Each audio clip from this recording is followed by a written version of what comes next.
बिस्मिल्लाहिर्रहमानिर्रहीम अस्सलाम वालेकुम। एक्सरसाइज 1.2 का क्वेश्चन नंबर 1 है हमारे पास। Verify the additive property of या addition property of complex number. अब देखिए इसमें उसने दो बातों को डिफाइन किया हुआ है, दो बातें बताई हैं हमें कि एक चीज उसने गिवन है और एक चीज हमने जो फाइंड आउट करनी है। दो चीजें हैं। अब देखिए कि वो कहते हैं कि वेरीफाई करना है, ये तो सबसे फाइंड आउट में आता है द एडिटिव प्रॉपर्टी।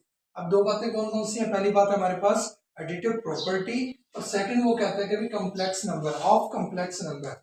मतलब कि ये है पहली बात जो कि हमने टू फाइंड करनी है। नेक्स्ट हमारे पास है कॉम्प्लेक्स नंबर। कॉम्प्लेक्स नंबर जो है ना ये सेकंड है, ये हमारे पास गिवन है। ठीक है, अब सबसे पहले तो हमें पता होना चाहिए कि देखें सिर्फ स्टेटमेंट है, इसका अगर कोई दूसरे मैथमेटिकल फॉर्म में नहीं दी, सभी उसके सभी शक्ल के हवाले से कुछ भी नहीं बताया, तो हमने इसी को डिफाइन करना है, इसी की वजह से हमने बाकी सारी चीजें बतानी है। तो मेन जो चीज होती है, मेन जो टॉपिक है वो हमें जो है ना क्वेश्चन को ही समझना चाहिए, क्वेश्चन के बारे में होना होनी चाहिए। क्वेश्चन के अंदर वो क्या चीज कह रहा है, क्या चीज दे रहा है, तो अगर ये इस चीज का पता होगा तो फिर हम उसको आसानी के साथ बयान कर सकते हैं। अब जैसे इसमें वो कह रहा है verify that addition property of complex number. अब दो बातें हैं, एक है एडिशन या एडिटिव प्रॉपर्टी,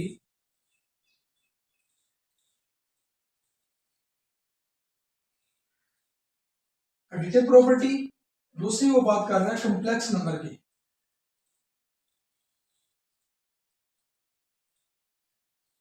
कॉम्प्लेक्स नंबर सबसे पहले तो हमें एडिटिव प्रॉपर्टी का पता होना चाहिए कि भाई एडिटिव प्रॉपर्टी है क्या चीज।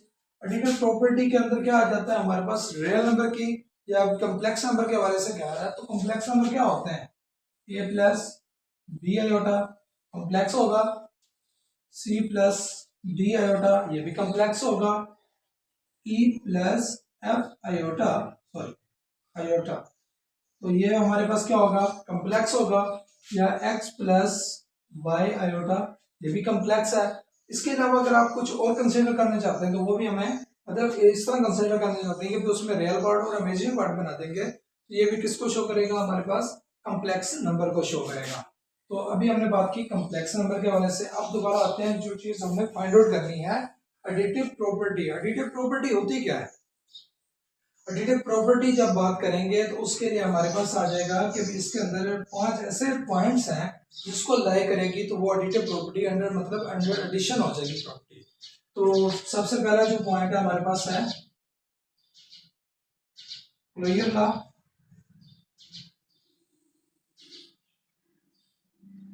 Commutative law, associative,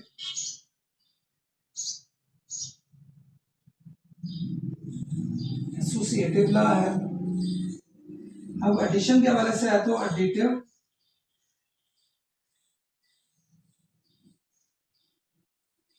additive identity होगी,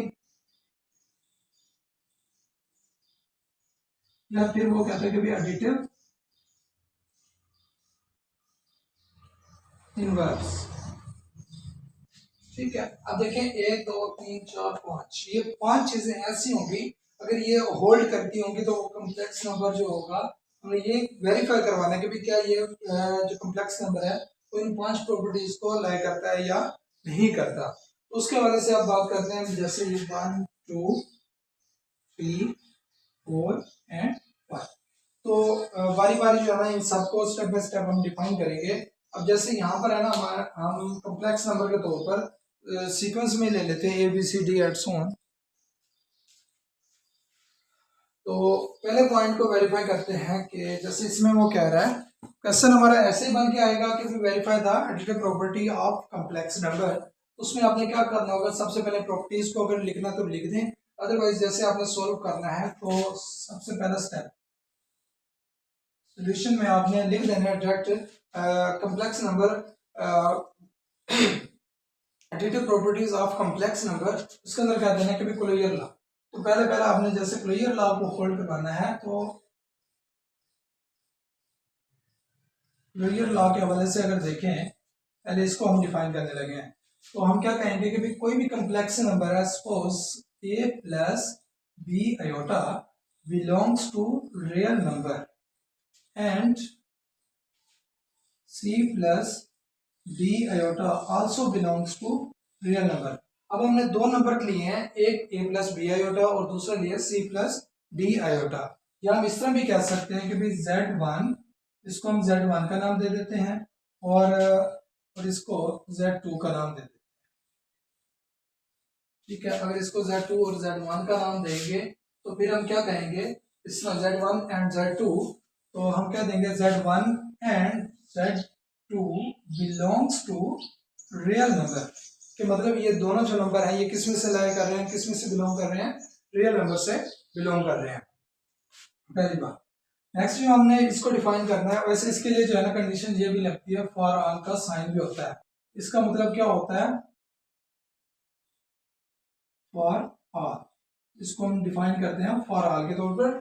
उसके बाद जो है अब हम क्या करेंगे, जैसे क्लोजर लॉ हमने डिफाइन करना है अंडर एडिशन, तो हम क्या करेंगे, Z1 plus Z2 also belongs to real number. तो हम क्या करेंगे कि हमने Z1 और Z2 की वैल्यू पुट कर देते हैं, a plus B iota plus फिर c प्लस डी आयोटा, इन दोनों को हम क्या करेंगे, प्लस कर देते हैं। अब मैंने ऑपरेशंस के अंदर जब बताया था आपको कॉम्प्लेक्स नंबर के, उसमें हमने क्या किया था, जब हमारे पास कोई भी दो कॉम्प्लेक्स नंबर्स आपस में ऐड होंगे तो हमें क्या करना है, रियल पार्ट को रियल के साथ और इमेजिनरी पार्ट को इमेजिनरी के साथ ही ऐड कर देना है। तो ये चीज हमने क्या किया, यहाँ से भी रियल पार्ट लिया, यहाँ से भी उनको ऐड कर दिया।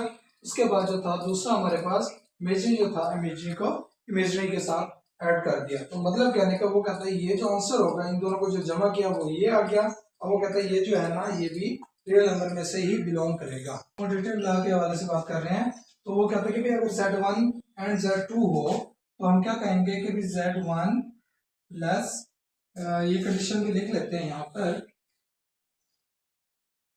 Z2 is equal to C plus D iota for all Z1 Z2 belongs to real number, ताकि ये कंडीशन भी हमारे पास लिखी रहे।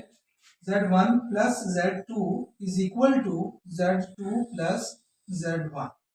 इसमें हम क्या करते हैं कि हम लेफ्ट हैंड साइड को ले लेंगे, प्रूव भी करना है ना कि भाई ये जो प्रॉपर्टीज है ये लाई करती है या नहीं करती। तो उस हवाले से देखेंगे कि अगर लेफ्ट हैंड साइड ले लें तो वो हमारे पास Z1 प्लस Z2, तो इनकी वैल्यू पुट करते हैं a plus B iota plus C plus D iota. अब देखिए इसके अंदर हमारे पास क्या हो जाएगा, ए रियल को हम अलग कर रहे हैं और इमेजिनरी पार्ट्स को हम अलग कर रहे हैं, तो यहाँ पर ये चीज बन जाएगी। तो ये जो चीज है इसको हम इस तरह लिख सकते हैं ना, जैसे a प्लस सी है तो इसको c प्लस ए भी कर दें तो फिर भी यही होता है ना। अब जैसे सपोज हम कर लेते हैं कि भाई a जो है ना वो 5 के इक्वल है और c जो है ना वो 3 के इक्वल है, तो 5 जमा 3 करें या 3 जमा 5 करेंगे तो आंसर तो सेम ही आएगा ना। तो हमने क्या किया, जस्ट उनकी जगह आपस में रिप्लेस कर दिया। तो इसी के साथ ही प्लस डी प्लस बी भी आ जाएगा हमारे पास। तो अगर हम इस तरह लिख सकते हैं, तो अब देखें अगर इसमें अब रिवर्स जा रहे हैं ना, जैसे हमने ये चीज बनाई थी उसके बाद रियल और इमेजिनरी को अलग कर लेते हैं, कॉम्प्लेक्स नंबर बना लेते हैं, इसका फर्स्ट पार्ट और इसका भी फर्स्ट पार्ट को अलग कर लेते हैं, सी प्लस डी, साथ में आयोटा भी है उसको भी लिख लेंगे, फिर प्लस यहां से हमने ए को ले लिया प्लस बी आयोटा आ गया। ये दोनों चीजें हमने अलग अलग कर ली। और ये जो चीज है देखिए हमारे पास कंडीशन के अंदर किसके इक्वल थी, Z2 के, मतलब Z2 प्लस Z1। हम कह सकते हैं कि जो लेफ्ट हैंड साइड है वो किसके इक्वल है, is equal to right hand side. तो ये हमारे पास किसके इक्वल हो गई, राइट हैंड साइड के इक्वल। तो ये कम्यूटेटिव प्रॉपर्टी को भी, कम्यूटेटिव लॉ को भी होल्ड करता है, अप्लाई करता है। एसोसिएटिव लॉ के हवाले से अगर बात करें, जैसे हमारे पास है ना, एसोसिएट का मतलब होता है 3, तो यहाँ पर हमने 3 वैल्यूज लेनी है कि जैसे Z1 हो गया, Z2 हो गया, इसी तरह हम एक और वैल्यू लेंगे Z3। तो मतलब कहने का कि Z3 भी बिलोंग करेगा किस में से, रियल नंबर में से। और यहाँ पर हम ले लेते हैं E प्लस एफ आयोटा। अब नेक्स्ट देखें कि भाई एसोसिएटिव लॉ के मुताबिक वो कहते हैं कि भाई Z1 plus into Z2 plus Z3 is equal to Z1 plus Z2 plus Z3। मतलब कि ये जो है ना, इसमें देखें लेफ्ट हैंड साइड अगर लें तो वो राइट के इक्वल आती है कि अगर ये आखिरी दो वैल्यूज को जमा करके फिर पहली के साथ करें जमा, या फिर पहले दोनों को जमा करके आखिरी के साथ जमा करते हैं तो फिर भी सेम ही आंसर आएगा।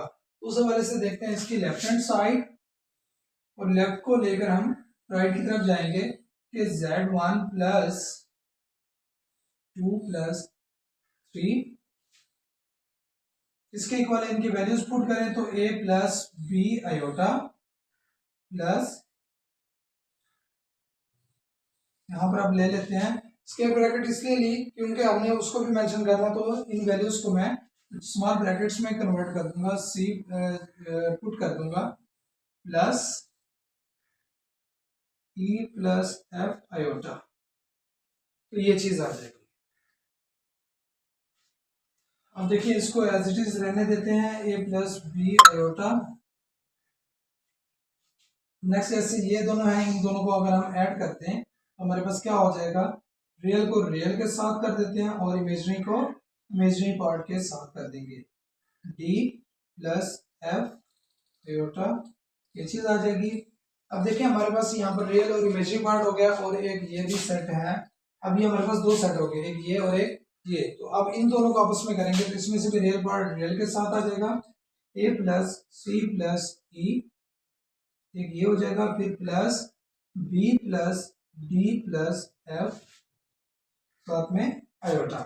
अब देखिए ये दो चीजें हासिल हो गई हमें। अगर हम इनको आपस में रिप्लेस कर देते हैं, सपोज कि जैसे हमने पहले सी और ई को लिया हुआ था, अगर हम इसको ब्रैकेट में यूं लिख दें तो यहाँ पर स्क्वायर ब्रैकेट को शो करवा दें और इन दोनों को स्मॉल में, और यहाँ पर भी हम स्क्वायर ब्रैकेट शो करवा कर इन दोनों को स्मॉल में और यहाँ पर स्क्वायर, तो कोई इश्यू तो नहीं है ना। जैसे हमने डी और एफ को लिखा हुआ था वैसे हमने बी और डी को लिख लिया, तो मतलब कहने का वही बात कि भाई अगर 5 को 3 के साथ जमा कर दो या फिर 3 को 2 के साथ जमा करके जो भी आंसर आएगा तो तीनों का सेम ही आएगा। तो यहाँ पर अगर इन दोनों को जमा करते हैं तो इनको अगर सेपरेट करेंगे तो यहाँ पर ए प्लस सी रियल पार्ट एक ये निकल आया, उसके बाद हमारे पास यहाँ पर इमेजनरी पार्ट जो आएगा बी प्लस डी का आ जाएगा, साथ में आयोटा भी आ जाएगा, फिर प्लस कर देंगे जो बाकी इधर आएगी और इधर आएगी, इन दोनों को इकट्ठा कर दें अगर ई प्लस एफ आयोटा, ये चीज। अब देखिए ये जो चीज है ए प्लस सी, ए और सी जो है ना इसको अगर डिफाइन अलग अलग कर दें, इन दोनों में से भी A plus B iota plus C plus D iota plus E plus F iota, तो देखिए हमारे पास ये जो है ना ए प्लस बी आयोटा किसके इक्वल था, Z1 के, plus C plus D iota is equal to Z2 plus it's is equal to Z3। तो हमारे पास क्या हो जाएगा, Z1 plus Z2 is plus Z3। अब हमने क्या कहाँ से शुरू किया था, Z1 को बाहर रखा था और इन दोनों को सम अप करने के बाद फिर Z1 के साथ ऐड किया था, तो वो कहते हैं कि लेफ्ट हैंड साइड जो है ना वो हमारे पास राइट के इक्वल है। तो हिंस जो एसोसिएटिव लॉ है ये भी ये प्रॉपर्टी सॉरी एडिटिव प्रॉपर्टी को होल्ड करता है कॉम्प्लेक्स नंबर के अंदर। अब नेक्स्ट हम बात करेंगे पॉइंट नंबर 4 की कि एडिटिव आइडेंटिटी के हवाले से या एडिटिव लॉ के हवाले से। तो एडिटिव सॉरी लॉ नहीं आइडेंटिटी, तो एडिटिव आइडेंटिटी जो है ना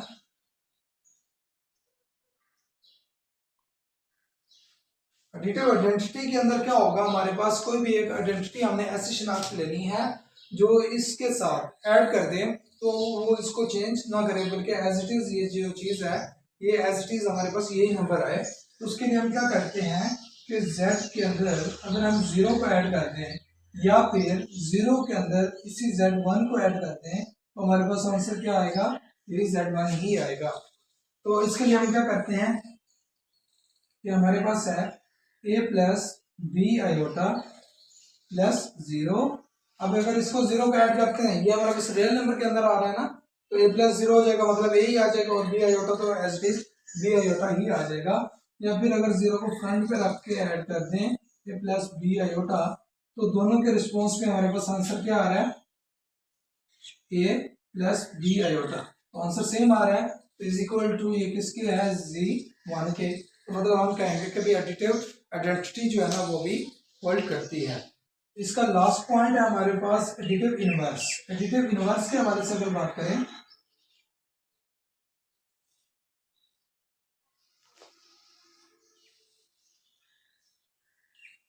एडिटिव इनवर्स जो होता है, इनवर्स में क्या होता है कि उसका उलट होगा। एडिटिव के इनवर्स क्या होता है, माइनस होता है, सब्ट्रैक्शन होती है। तो उसके हवाले से हम क्या कहेंगे कि भाई अगर हमारे पास जो z है, अगर z लाई करता है रियल नंबर में से, बिलोंग करता है किसमें से, रियल नंबर में से, तो इसका जो इनवर्स होगा या जो इसका उलट है सब्ट्रैक्शन होगी, वो भी लाई करेगी किसमें, रियल नंबर में से ही। मतलब कि अगर z belongs to real number then also minus z also belongs to real number। इसको जब हम डिफाइन करेंगे तो z is equal to, we know that a plus b iota and also a and b are a real number but I is the show imaginary part। तो अब हम क्या करते हैं इसके अंदर, जब हमने इसका इनवर्स मतलब कि z माइनस z कर देंगे या प्लस इंटू माइनस z या फिर कर दें माइनस z प्लस z, तो आंसर क्या आएगा, तो कहते हैं इसका जो रिस्पॉन्स आएगा वो हमें 0 में ही आएगा। वो चेक कर लेते हैं कि अगर हम a प्लस बी आयोटा लिख लें, साथ में plus into minus a minus B iota. अब माइनस जी निकालने के लिए क्या करेंगे, साफ ज़ाहिर है ये जैसे जी है तो माइनस जी आएगा, तो इसके लिए क्या हो जाएगा, वैल्यू के साथ भी तो माइनस ही आएगा ना। तो ओवरऑल हमारे पास माइनस आ गया, तो यहाँ पर minus a minus B iota हो जाएगा। तो अब हम इनको अगर ऐड करें तो हमारे पास a में से a गया, या इसको ब्रैकेट्स विदाउट ब्रैकेट्स लिख लेते हैं हम, minus a minus B iota is equal to, ये दोनों चीजें इनसे कैंसिल हो गई तो आंसर 0 आ गया। चाहे इसको पहले लिख लें या इसको बाद में लिख लें, कोई इशू नहीं, फिर भी आंसर हमारे पास 0 ही आता है। तो मतलब कि ये जो इनवर्स प्रॉपर्टी है ये भी इसको होल्ड करती है।